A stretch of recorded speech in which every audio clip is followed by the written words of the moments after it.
Now, one has to describe. He went and told Sri Rama, I can't understand these two boys. I can't face them. I don't know who they are.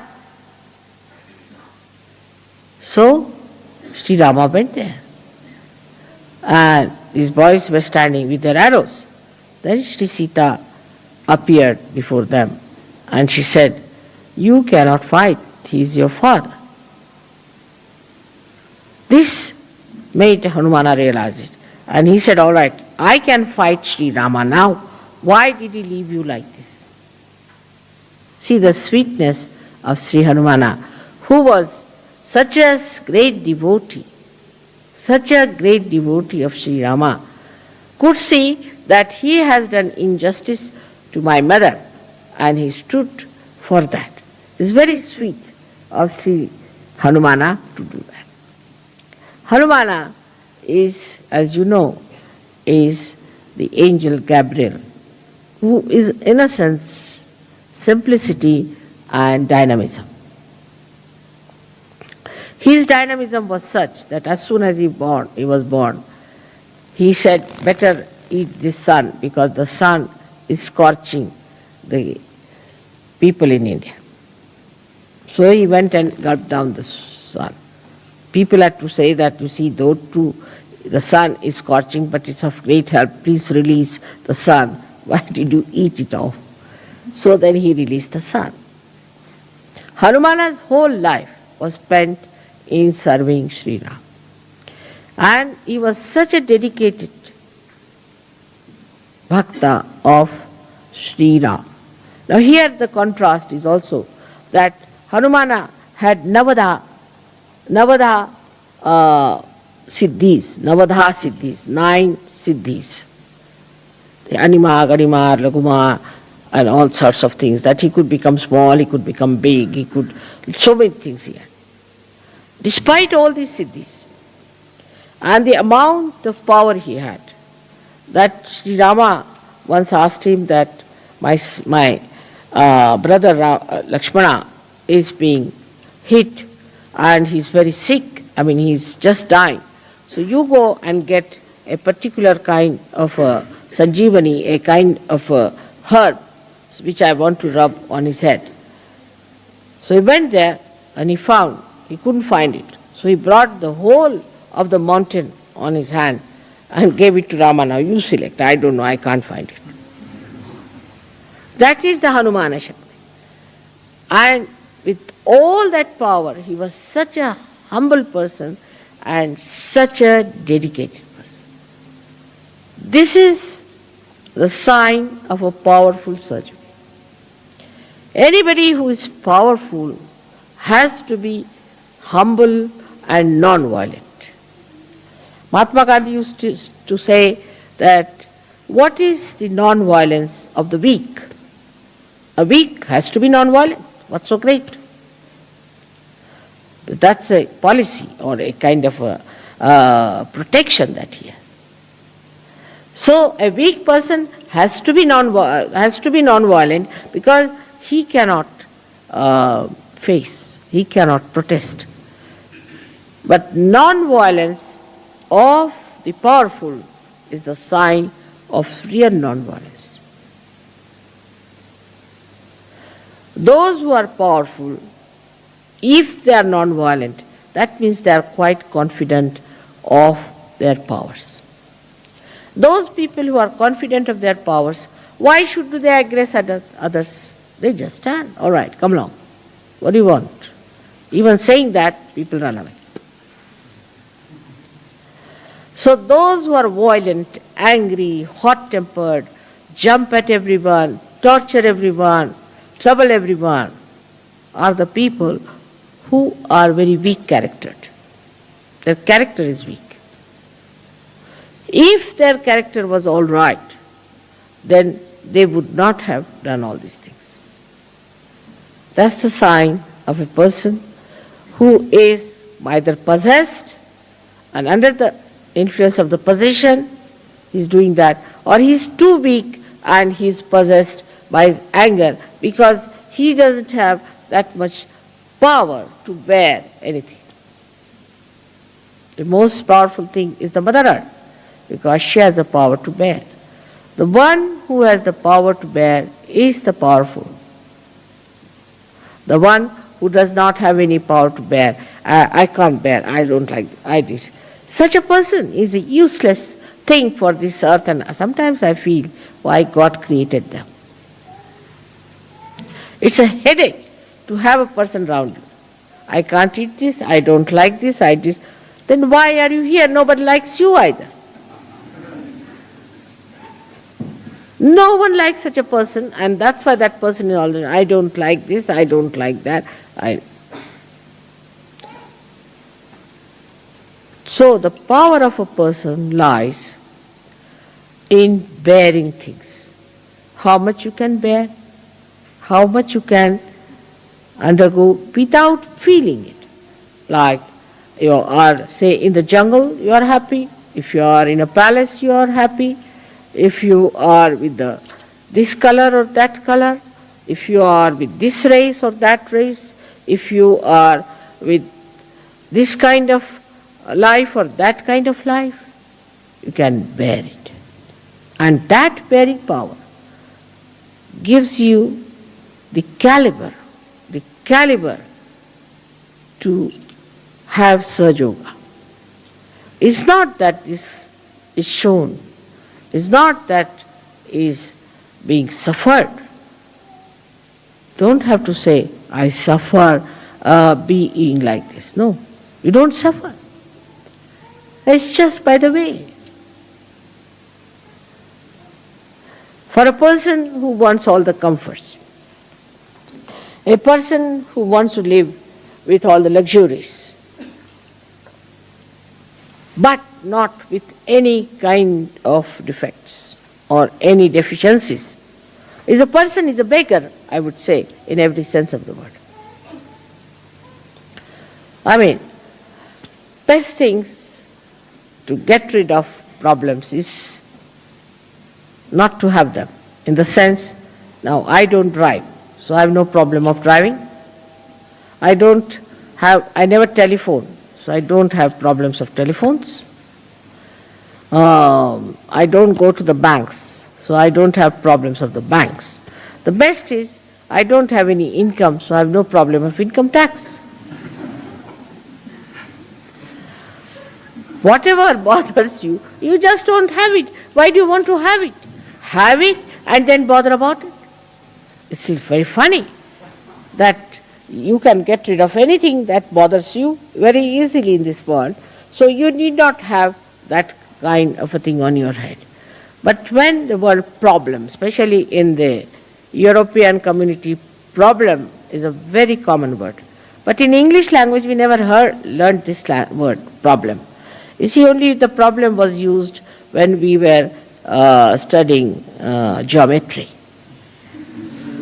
Geometrical problem. But we never knew there's a problem in life. Later on, when I came in contact with European community, they'll say, there's no problem. This is the problem. At least in one day, 100 times, they say problem word. So, for a problem, the solution is not to have that thing which gives you problem. You can give up anything. Anything that you want, you can give up if you know how to detach yourself from that. Many people come and tell me, Mother, we have an ego. That's the problem. I said, then give up. I mean, it's simple. Why do you have it? As if, you see, they want to say that we have trouble with this thing, but still we are clinging on to it. Like we are afraid of a crocodile, but we want to put our foot into the mouth of the crocodile. And we have a problem that our foot will be eaten up by the crocodile. Now give up. But they will search out a crocodile, open the mouth and put the foot in it. And then come to me and say, Mother, we have a problem. My foot is in the mouth of the crocodile. To get to problems, you have to get to it. But without getting to it, how will you get a problem? Say, for example, people have very silly, stupid problems. Now, the first problem somebody may have, oh, I have to get my clothes pressed. What's the need? No problem. Wear them as they are. Who looks at it? You see, there are all the people who have pressed clothes. Doesn't matter what is there if it is not pressed. It's a problem for them. It's silly things like that. You see, very silly things. But the greatest problem I think you have is your watch. In Switzerland, I shouldn't say so.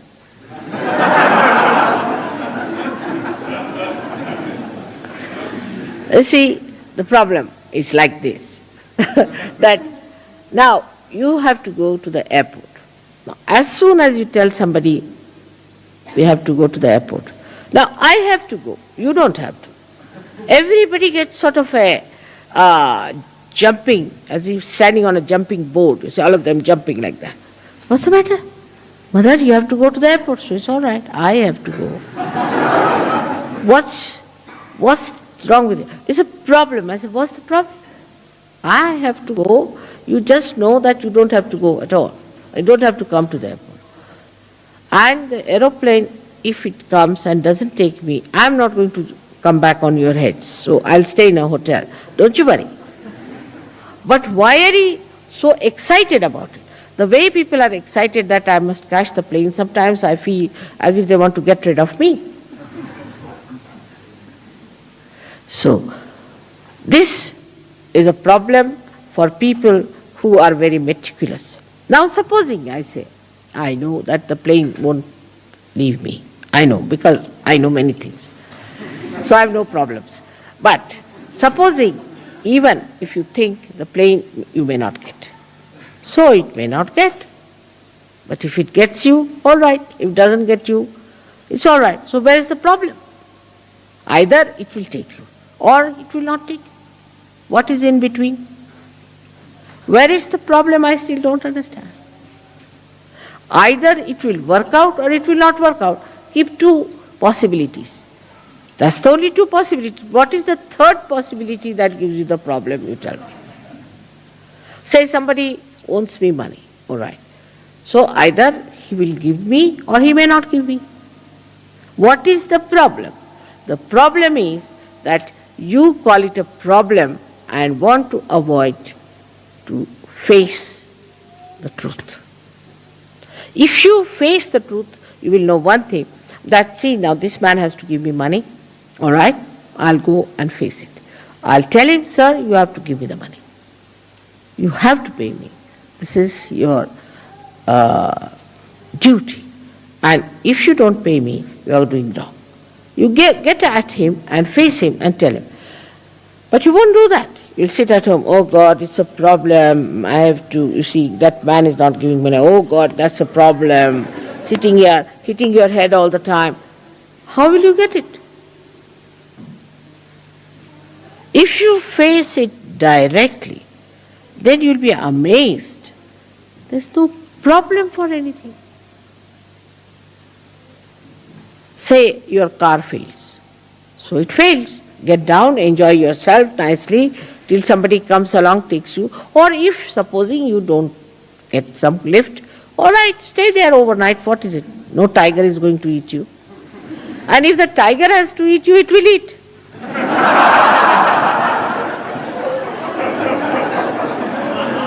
Where is the problem? Still I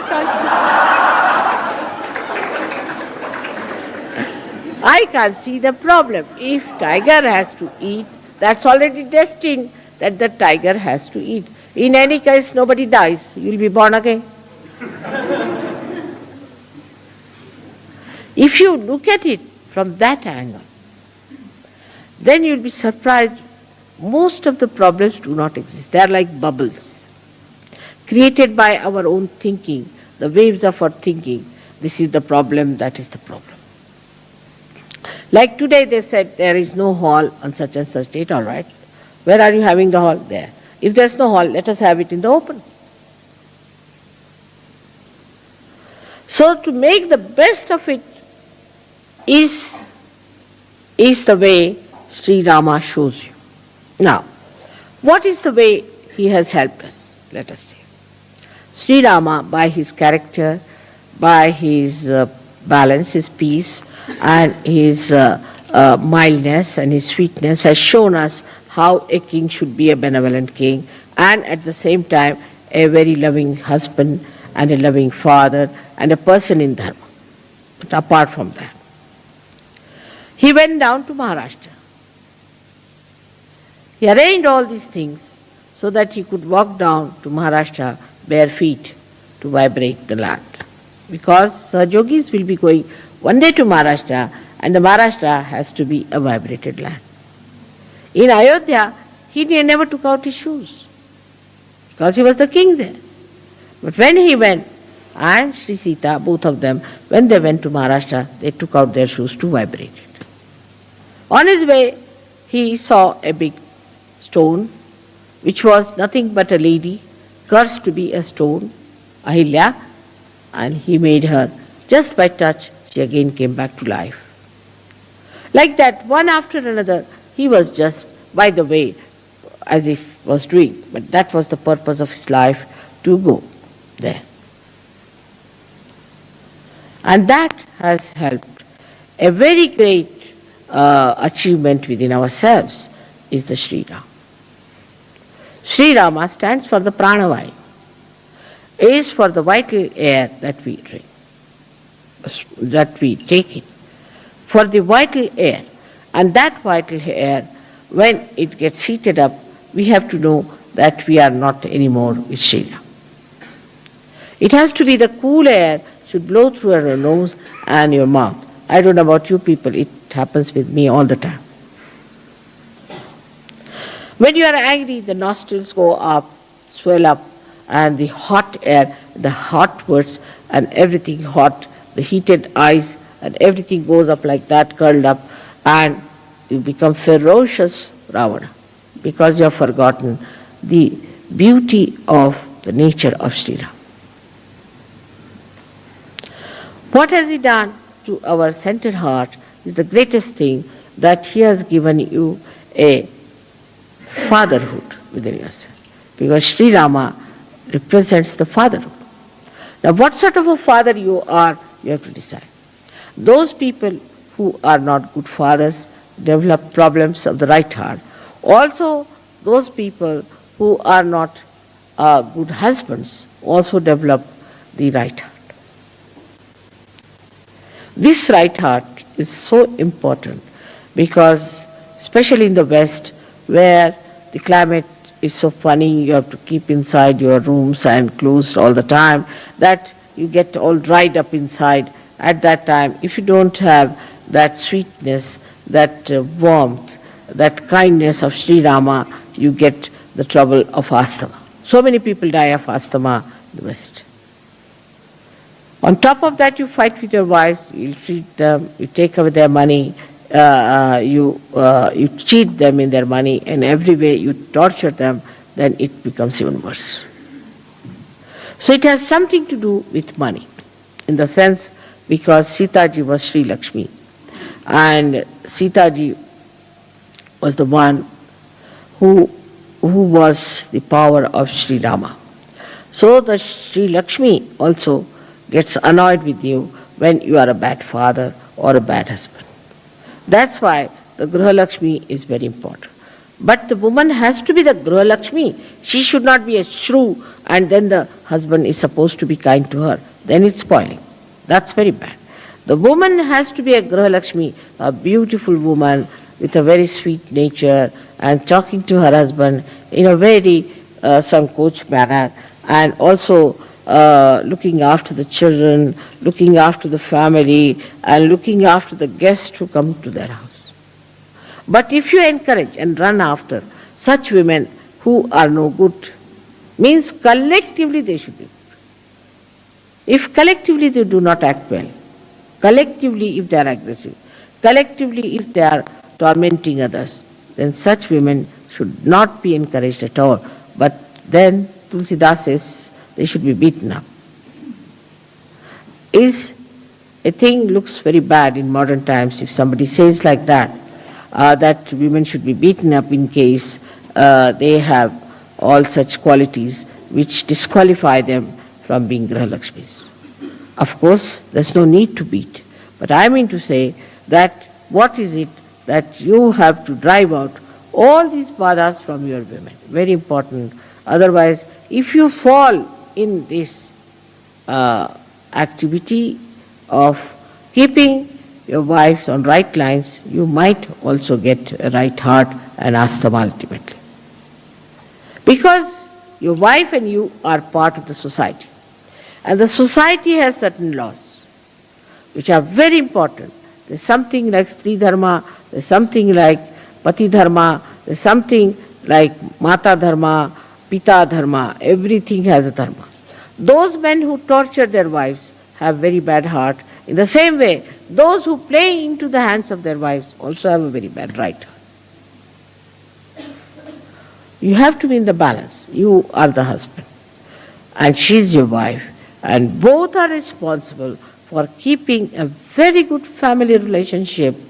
It's not one-sided. It's not the husband only or the wife, but both of them to be in such a manner that they act according to their nature of woman and man, and respect each other, love each other, share everything with each other, and exist in a way that people should see that there are two wheels of a chariot, one on the left, one on the right. There's no imbalance.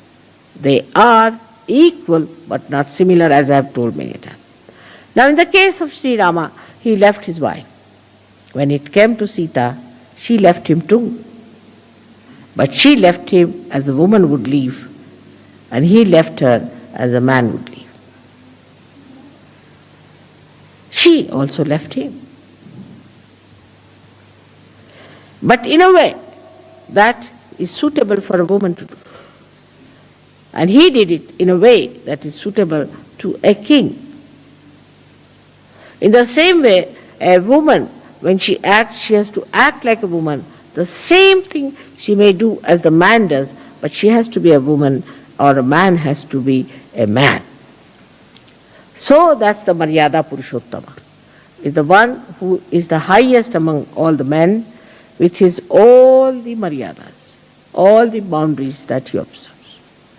The boundaries are such that you do not try to overpower others, or you do not try to take their seats. For example, I've seen those who are aggressive also show up in our programs. They will be the first before me. They will be, as soon as I open the gates, they will be somewhere there standing. They will be the first in everything. That's not being Maryada. You should be at the back end. There are leaders you have got, they can sit in front. Try to be on the back. I want to be first. Then I have said once, first of the first. You know the story of first of the first. So you become first of the first. And that's what happens to you when you try to show off.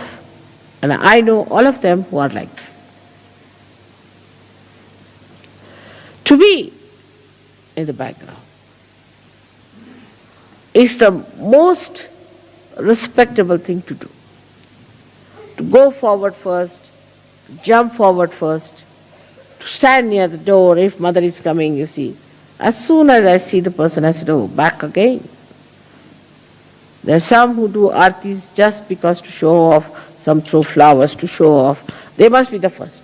And somehow or other, they get also the position because of their assertions and askings.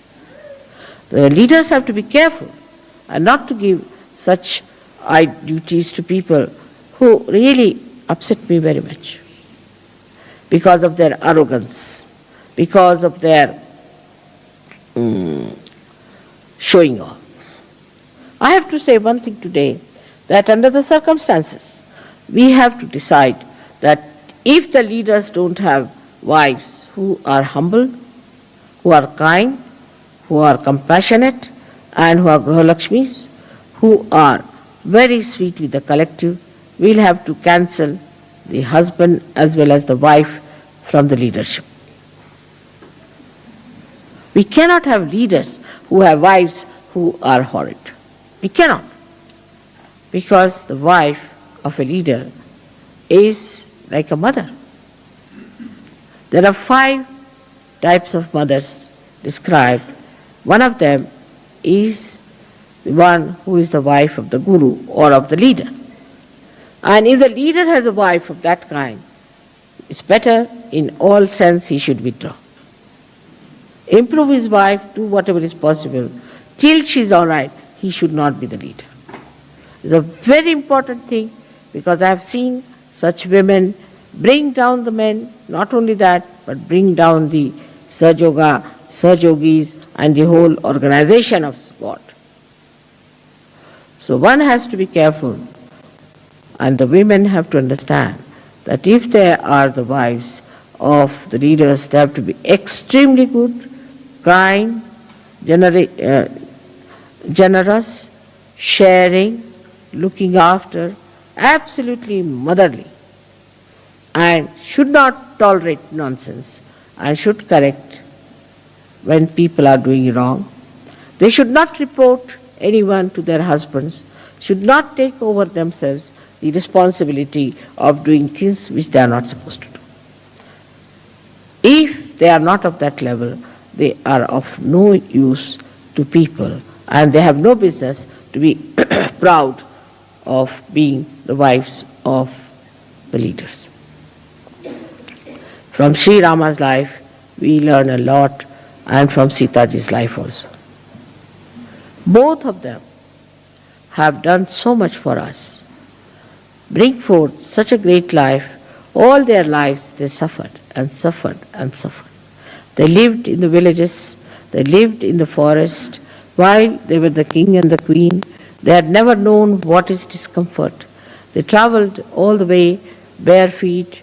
They went through all kinds of tortures of life. Sita was taken away by Ravana, who was a horrid man. She had to live with a Rakshasa, can you imagine?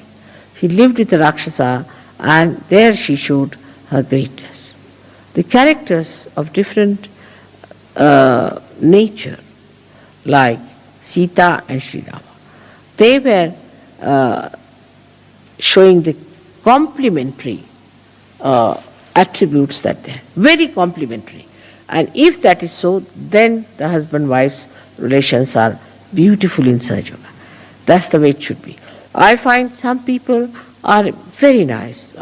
Some leaders are extremely nice, but wives can be very hard, can be very stiff, or could be very mischievous, could be troublesome, selfish. You cannot grow in Sahaja Yoga with these qualities. It's such a luck and chance that your husband is the leader, is the highest man in your nation, in Sahaja Yoga, and where you have to be up to his ability, capability and his name. Otherwise you have no authority.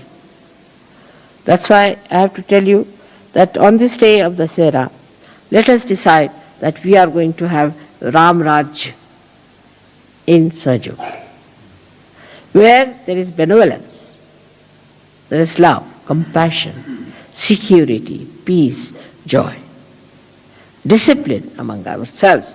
The whole disciplining is within ourselves. What I say about Sri Rama is that he himself has put himself into the discipline of Maryadas.